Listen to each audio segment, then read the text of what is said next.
But I'm going to show you or talk about some of the things that I don't understand. For instance, who did our promotion? Because we barely had any management capability to run the airline. The guys were great flyers, but in terms of management, we didn't have much depth. But we advertised, we had business cards and letterhead. That brochure on the right doesn't look like much, but that airplane is printed in silver ink. So it was a little touch of class. We had really good insignia for our uniforms, and the logo itself has stood the stands of time, to the point that in 1993, a book that was focused on the label art from what they referred to as the golden age of aviation included our insignia. So that was kind of neat. And then we had a lot of press. This photo you will see again later. Those are baby calves going up passenger gangway into the airplane. And that was quite a press stunt. The calves had been donated by the Borden Company, so I think maybe Borden had something to do with this. But I can tell you that the press services picked it up. I found 16, 20 runnings of just this photograph with a little caption underneath it in newspapers all across the country.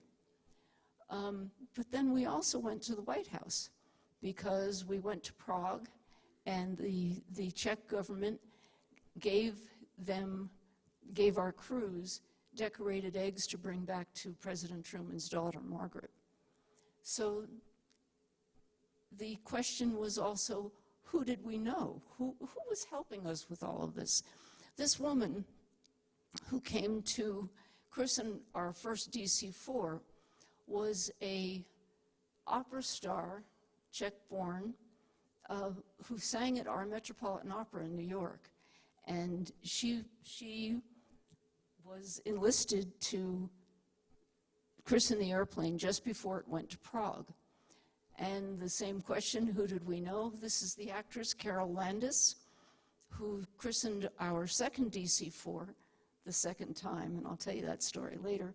And that's Gloria Vanderbilt in the background holding her hat and trying to fend off the champagne spray.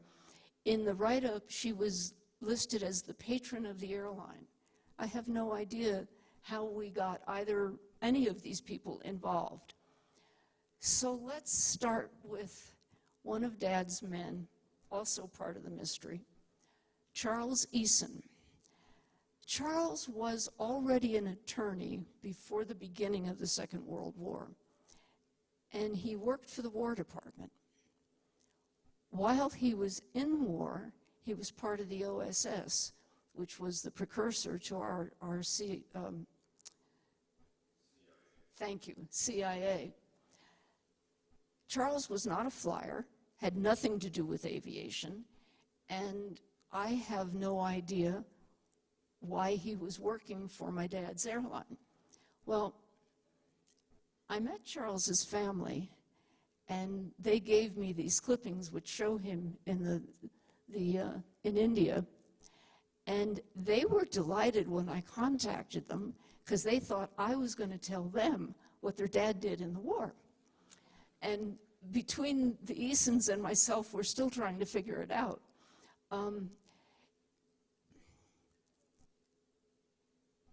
They held a party when I was in Washington, D.C. to give a presentation, and 2 other of the Veterans Air families lived in the area. So this was a gathering, but the Easons had 4 sons.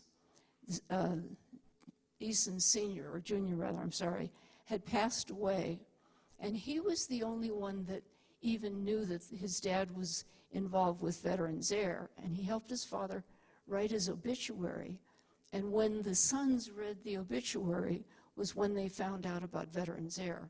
So and when they would ask him, Dad, what did you do in the war? As young men, as kids, they told me not to tell. And so as they got older and more years went by, and now the sons are grown men, Dad, what did you do in the war? They told me not to tell. And he never did tell them what he did in the war. And I've been after one of the sons to try to get his war records and see if we can find out. Don't hit the off button again, Gaye. So here's another man that we want to sort of dig into his background. William Jakeman. He was an aviator. He was a naval commander. But his son, whom I've had quite a bit of correspondence and conversation with, suspects that he also was in the OSS. And he was involved in our flight to Warsaw, which was one of the trickier of the UN flights that we conducted. We'll get back to that in a minute. So the question really becomes, and this is to me the biggest mystery, this was the UN contract that we got. We didn't even have our first DC-4 yet to do the flights. We went to Prague 3 times, Warsaw twice, and on all of those we were carrying hatching eggs, not chicks, but eggs that had been fertilized and were being brought over to replace their hatcheries that had been decimated. And in the process of doing this, we actually made history because we were the first non-military commercial flight behind the Iron Curtain. And it was our first flight into Warsaw. So no matter how we got the jobs, it was our people that got the job done. And we're going to talk about first the fact that when I started this, it never occurred to me that I would meet any of my dad's men. And there are 4 men on this screen that I've had dinner with and ice cream cones with and met their families, and I cannot tell you what it has meant to me. The 5th gentleman in the bottom, the center, Michael Fromm, I communicated with him and confirmed how it was that he got involved with Veterans Air, and I will tell you that story later. But right there, that's been worth every minute that I have spent on this. And some of the fabulous wives that I've met and that I am still in touch with, all 3 of them. Lovely Vivacious is putting it mildly. So here are some of the families that I've met. I'm very bad. I'm not a good girl reporter. I sometimes leave a situation and realize I haven't taken one photograph, and maybe I've made some notes, but they're not real legible. But as of today, I have met either these people themselves and or their families, and it's been unbelievable. This is where it all started. You remember I told you I had a press clipping that my dad gave me. It was from Air Transport, July 1946, and the names highlighted are the men that I actually found. I was told that the best thing to do was to start with the more difficult and strange sounding names. Robert Montanarella, I never did find him, but I have pictures of him. So this is still a work in progress, as I've said. All right, I'm going to give you a break. I've got an in-flight movie. It's only 5 minutes long, and it's narrated by one of Dad's men. He filmed it in 1946, and then he did the voiceover many years later for his military buddies. And the very first part of it is foggy, but it gets much sharper, and I believe that you'll enjoy it. Sorry, I don't have any popcorn. Let's see what happens here. Go. Uh-oh. Cameron?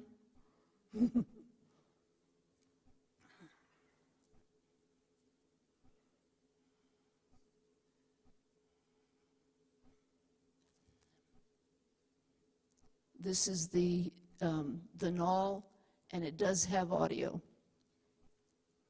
Was able to buy a house and buy a new car, and wound up forming an airline with a bunch of other guys, seven of us, 6 others along with myself. Formed the Veterans Air Express Company in Newark, New Jersey, with the idea of flying. I am again. Slim Jim, still from the military service, still a kid.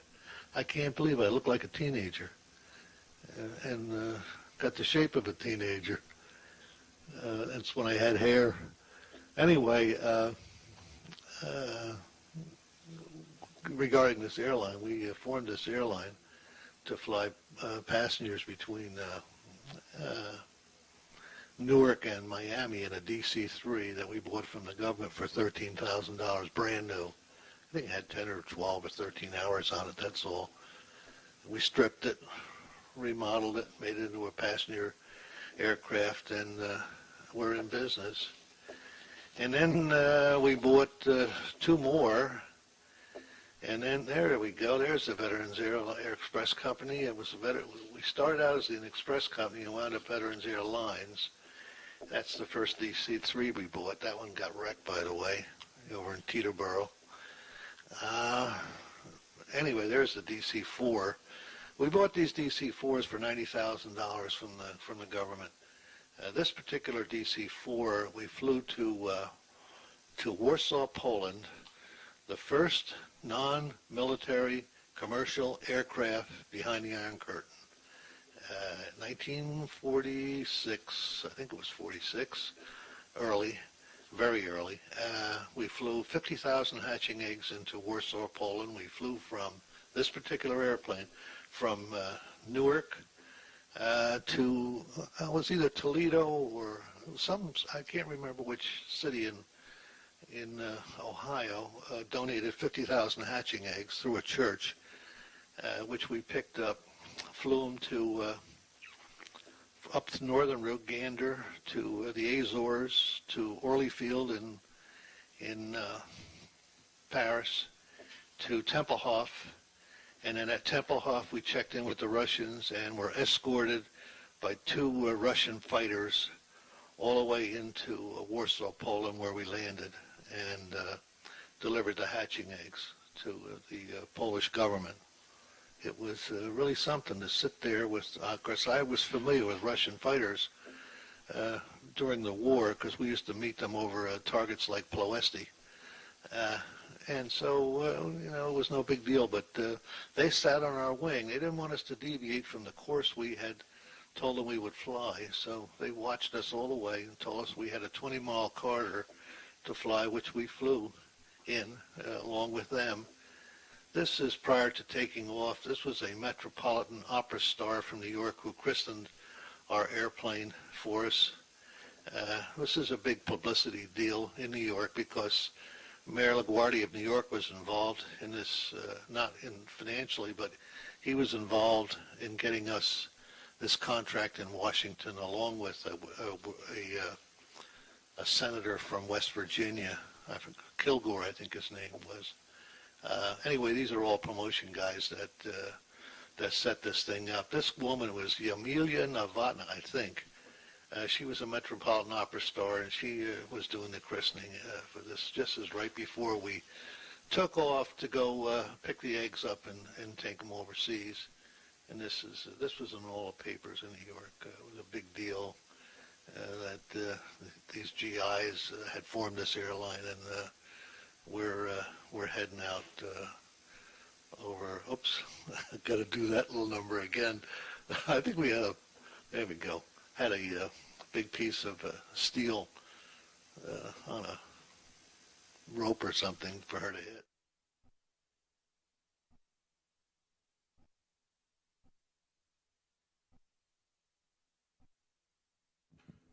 It's a priceless piece of film. I got it from John Knoll's daughter, who I met in Dallas. Just a little bit of follow-up. That DC-3 that he mentioned wrecked at Teterboro.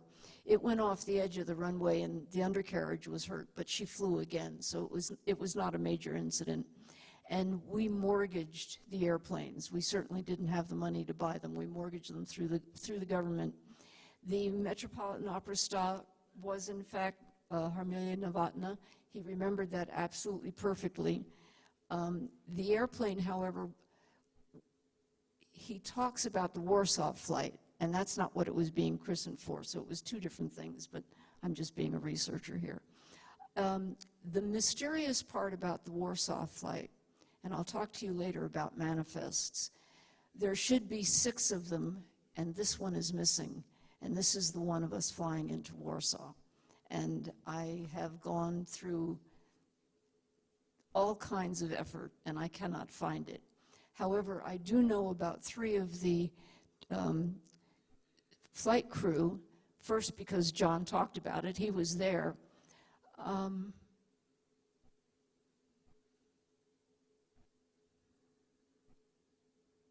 When she gets quiet and starts pushing.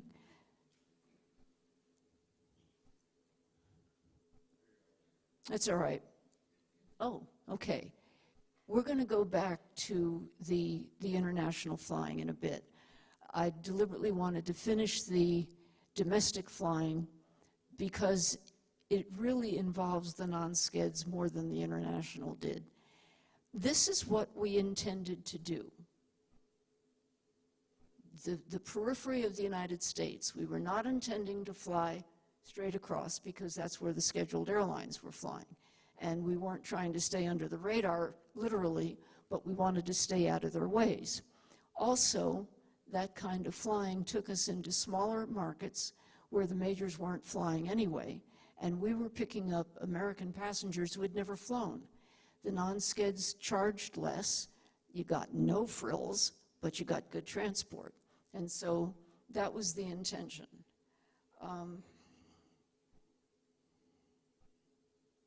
Okay, here we go. So this is Robert Montanarella, who I told you I never found, just the photograph. Here he is with my dad. They're waiting for the first DC-4 to get painted and ready for cargo flight, but they're drumming up business. They're in Louisville, Kentucky. They've got turkeys and Reynolds aluminum and gladiolas, and they got some press coverage. Notice the date is the 25th of November, 45. And when they got back, they got press coverage also from a Teterboro newspaper, in which I found that not only Robert flew the plane, but Bob Chambers did, and I didn't know that he was on the flight. So this is how I piece things together.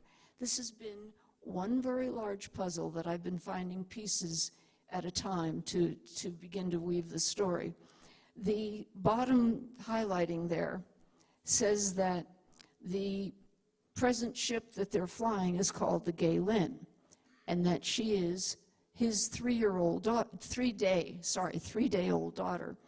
And the only reason I'm showing you this is because they didn't leave Louisville until the 12th, till the 3rd of December.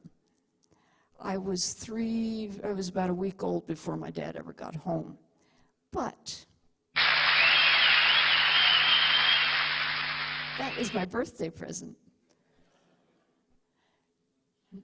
DC-3 named after me. That's not bad. I don't know that my mother appreciated it, but I do.